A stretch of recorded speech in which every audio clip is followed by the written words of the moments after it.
Uh, Good morning, all of you. Today I am going to explain the next topic of your unit chemical bonding, that is the theory of hybridization. And this theory of hybridization is the advanced version of the theory, that is the valence bond approach. We know very well the VBT is the first acceptable theory which is based upon the quantum mechanical model by which you can explain the shapes of the various compounds. But this VBT is unable to explain the formation of the various compounds of beryllium, the formation of the various compound of boron, and the formation of the various compounds of the carbon. The first two cases, this beryllium and boron, can be ignored, but the carbon element cannot be ignored because this carbon is able to form the n number of compound, and this carbon provide the basic foundation of the organic chemistry. So there is a need to modify the valence bond approach by which we are able to explain the formation of these three the compounds of these three elements, that is beryllium, boron, as well as this carbon. Clear? The one of the most important postulate, I have explained in the previous video. According to the VBT, only the half-filled atomic orbitals can participate in the bond formation. You know very well क्या कहती है VBT? According to VBT, only the half-filled atomic orbitals can participate in the bond formation. If that concept of VBT is correct, then how many half-filled electrons are there? That is beryllium, atomic number 4, configuration 1s2, 2s2. 1s2 is said to be completely filled, 2s2 is said to be completely filled. So we can say this beryllium should be inert, because according to VBT, only the half-filled atomic orbitals can participate in the bond formation. But in actual practice, this beryllium can form the compounds like as BeCl2, compounds like as BeF2, etc. In the same way, the boron, atomic number 5, configuration 1s2, 2s2, and this 2p1. So out of these 5 electrons, only one half-filled atomic orbital is present, that is the 2p1. So this boron can form maximum one bond with the other element. But you know very well, this boron is able to form the compounds like as BCl3, compounds like as BC, BF3, etc. तो how we can explain the formation of these compounds? क्योंकि वहाँ पर boron ने 3 bond setup करें, but according to VBT इसको maximum एक bond setup करना चाहिए. Third case, that is carbon, atomic number 6, configuration 1s2, 2s2, 2px1, 2py1. तो हमारे पास हाफ फिल्ड कितने पी हैं? 2. So this carbon can form maximum 2 bond. This carbon can form maximum 2 bond, but you know very well this carbon shows the tetravalency.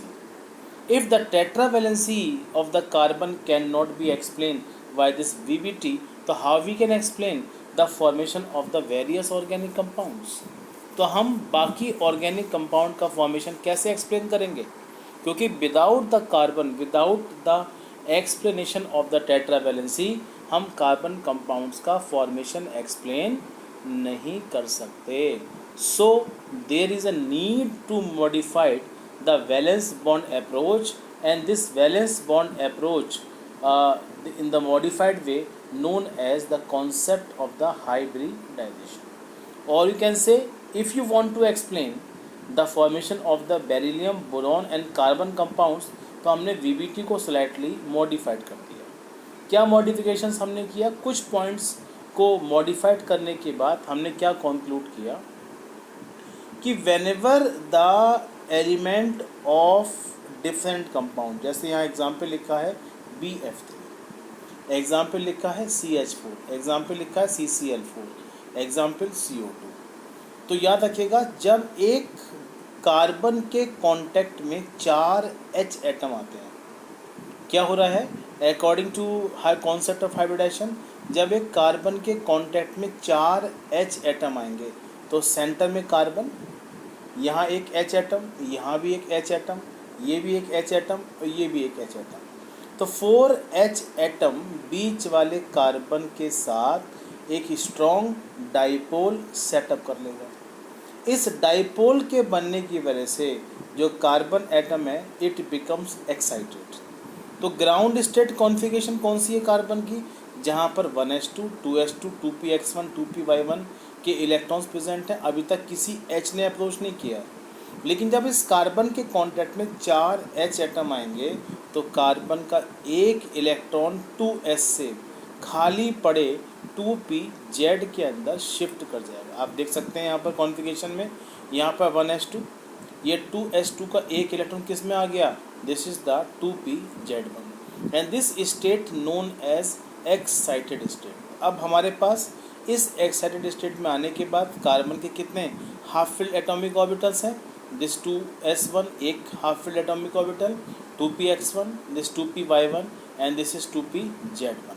तो now we have the 4 half filled atomic orbitals जो आपस में mix हो जाएंगे और mix होने के बाद चारों इक्वल एनर्जी के 4 ऑर्बिटल्स को फॉर्म करेंगे and these orbitals known as that is hybrid orbitals. क्या कहलाएंगे, हाइब्रिड ऑर्बिटल्स। तो in this way the concept is slightly modified. इसमें क्या बताया गया कि हम जब किसी भी कंपाउंड्स को सेटअप करते हैं तो पार्टिसिपेट करने वाले एटम्स एक दूसरे के साथ एक डाइपोल सेटअप कर लेते हैं। डाइपोल का मतलब होता है किसी भी दो पार्टिकल्स का आपस में इंटरेक्शन, और जब दो पार्टिकल्स एक दूसरे के कांटेक्ट में आते हैं तो दोनों एक दूसरे की एनर्जी को इन्फ्लुएंस करेंगे and this influence is responsible for the excitement of the electrons from the low energy state to the higher one and this carbon comes from the ground state to the excited state, not only this one. According to VBT का जो next approach concept of hybridization है, not only the half filled atomic orbitals, even the empty atomic orbitals, even the completely filled atomic orbitals can participate in the bond formation। क्या modifications किए गए इस theory के अंदर कि सिर्फ half filled atomic orbital ही bonding में participate नहीं करते, even the empty atomic orbitals or even the completely filled atomic orbitals can participate in the bond formation. After the reshifting, after the shifting of the electrons, the reshuffling of the atomic orbitals take place. उनकी shuffling होती है, energy चारों की equal हो जाएगी और एक S 3p के साथ मिक्स हो जाएगा। तो S की शेप होती है स्फेरिकल, P की शेप होती है डम्बल। तो ये S और P आपस में मिक्स के 4 हाइब्रिड ऑर्बिटल बनाएंगे। ना तो उनकी शेप स्फेरिकल होगी और ना ही उनकी शेप डम्बल होगी, वो एक नई तरह की ओरिएंटेशंस को फॉर्म करेंगे। This mixing known as hybridisation of atomic orbitals, जो इस थ्योरी का one of the important key point है। तो मिक्सिंग के बाद कैसी शेप आएगी, जब एक S atomic orbital P atomic orbital से मिक्स करेगा तो शेप कैसी आएगी, दिस वन। एक लोब बड़ा हो गया और एक लोब छोटा हो जाएगा, तो one bigger lobe is there and one small lobe is there. तो इन दिस वे हमारा ये एक नया शेप सेटअप होगा और ऐसे 4 हाइब्रिड ऑर्बिटल्स आपको मिल जाएंगे। तो this is the one of the key point of the theory of hybridisation. तो क्या है concept of hybridisation, the mixing of the atomic orbital belonging to the same atom but having slightly different energy so that the redistribution of energy take place between in resulting in the formation of new orbital of the equal energy of the identical shape and these new orbitals known as hybrid orbital। क्या concept है, S और P atomic orbital मिलने के बाद ऐसे 4 hybrid orbitals को बना देंगे और इनकी एनर्जी का लेवल इक्वल होगा तो ये एक दूसरे को रिपेल करेंगे, और जब इनके बीच में रिपल्शन होगा तो ऐसी कंडीशन में ये रिपेल होने की वजह से अपने को एक डेफिनेट शेप में अरेंज कर लेंगे और वही शेप कंपाउंड की स्पेसिफिकली शेप बन जाए। To explain this concept now we will discuss some of the examples. First example है आपका sp3 hybridisation. In this sp3 hybridisation one s atomic orbital, one p atomic orbital mixes together and they will mix together to form the 4 hybrid orbital of equal energy। एक s 3 p से mix हो जाएगा और वो mix होने के बाद 1 hybrid orbital, 2nd hybrid orbital, 3rd hybrid orbital and 4th hybrid orbital को फॉर्म करेंगे। इनके जो बीच का मैक्सिमम एंगल होगा वो 109 डिग्री 28 मिनट का होगा। तो in this way 4 bond setup हो जाएंगे और इन चारों के साथ ओवरलैपिंग हो जाएगी किसकी, हाइड्रोजन की। तो 1 hydrogen overlap at this point, 1 hydrogen overlap at this point and 1 at this one and 1 at this one. तो in this way the tetrahedral shape of this compound can be explain by this type of the hybridization. आप इसको sp3 hybridization के नाम से जानते हो। Is it clear? तो in case of all carbon compound in which carbon carbon atom together form the single bond, ध्यान से सुनिएगा मेरी बात को, जहाँ पर कार्बन कार्बन एटम्स के बीच में सिंगल बॉन्ड प्रेजेंट होता है वहाँ पर स्टेट ऑफ हाइब्रिडाइजेशन हर कार्बन एटम की कैसी मिलेगी आपको, sp3 आपकी हाइब्रिडाइजेशन की स्टेट होगी। Is it clear? So this is the first type we have discussed, that known as sp3 hybridization of the compound. Now the second type is sp2 hybridization. इस तरह के हाइब्रिडाइजेशन में कब concept मिलेगा, जब एक s किसी भी 2p एटॉमिक ऑर्बिटल से ओवरलैप कर लेगा, either this one and either this one.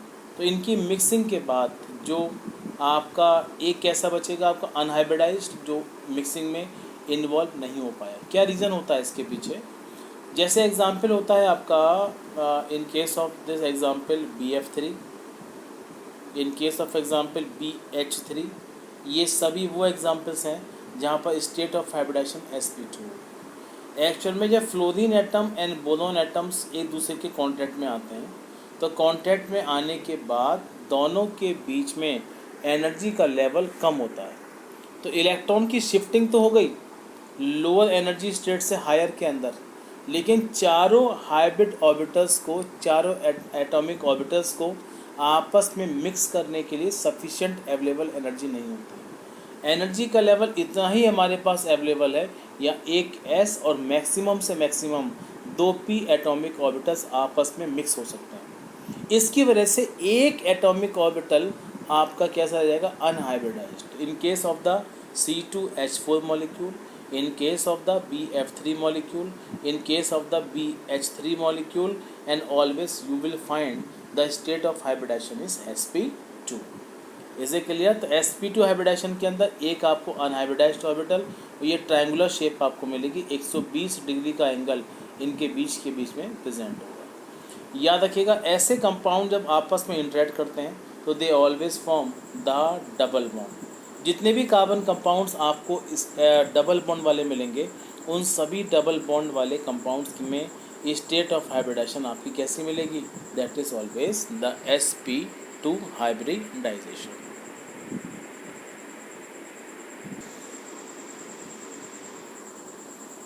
Now I am going to discuss the third case, that is sp hybridisation. इस वाले केस में क्या मिलेगा, एक s और एक p की ही आपस में मिक्सिंग होगी। The 2p atomic orbital remain unhybridised. दोनों p एटॉमिक ऑर्बिटल अपने को अनहाइब्रिडाइज्ड ही रख पाते हैं। ऐसा क्यों होगा? जैसे एग्जांपल है आपका C2H2 एसिटाइलिन मॉलिक्यूल।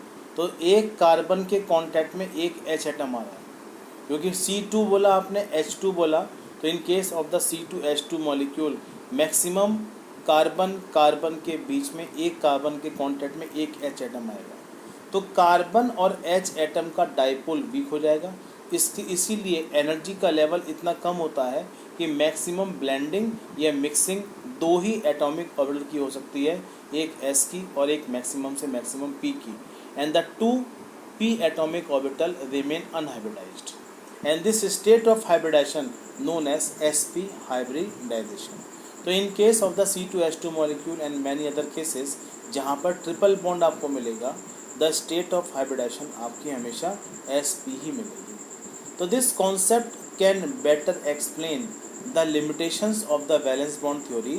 जो तीन बड़े लिमिटेशंस थे, beryllium compound, boron compound, carbon compound को हम सक्सेसफुली इस थ्योरी के बेस पर एक्सप्लेन कर सकते हैं। Not only this one, some time यहाँ जो तीन केस आपने डिस्कस करे उसमें एक S और P की मिक्सिंग दिखाई है आपने sp3, sp2 और sp के फॉर्म में, but some time D atomic orbital भी मिक्सिंग के अंदर इन्वॉल्व होगा, तो उससे क्या बोलेंगे sp3d हाइब्रिडाइजेशन। ऐसे अगर 2D इन्वॉल्व होते हैं तो आप इसको sp3d2 हाइब्रिडाइजेशन बोलोगे।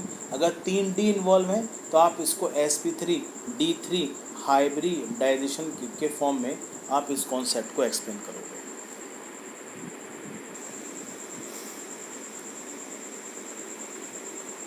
अब कुछ एग्जाम्पल यहाँ देखिएगा, ये एक कार्बन है स्टेट ऑफ हाइब्रिडाइजेशन sp3, ये दूसरा कार्बन है sp3 हाइब्रिडाइजेशन।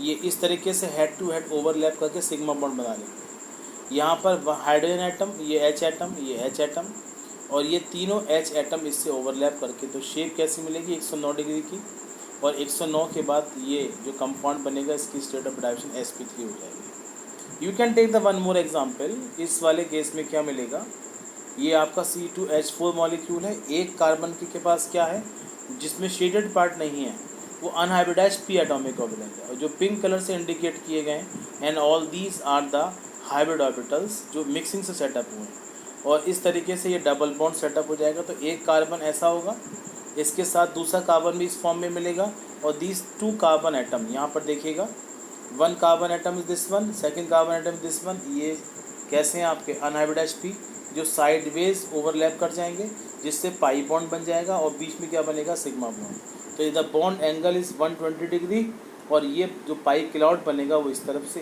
बनेगा। तो in this way these examples are the illustration by which you can explain the shapes of the various atomic orbitals. Clear? तो this theory is widely accepted, reason behind by which the all type of the carbon compounds, especially organic chemistry में carbon compounds की shape को successfully explain करने के लिए this concept is widely accepted concept. इसीलिए ये theory आपकी सबसे ज़्यादा इम्पोर्टेंट थ्योरी है, जो कार्बन कंपाउंड्स और कमिंग क्लास में आप कोऑर्डिनेशन कंपाउंड्स की प्रॉपर्टी को एक्सप्लेन करने के लिए इस थ्योरी को लार्ज स्केल पे यूज़ करोगे। क्लियर? तो this concept is important, and later in the next part we will discuss the concept of the molecular orbital theory. Thank you.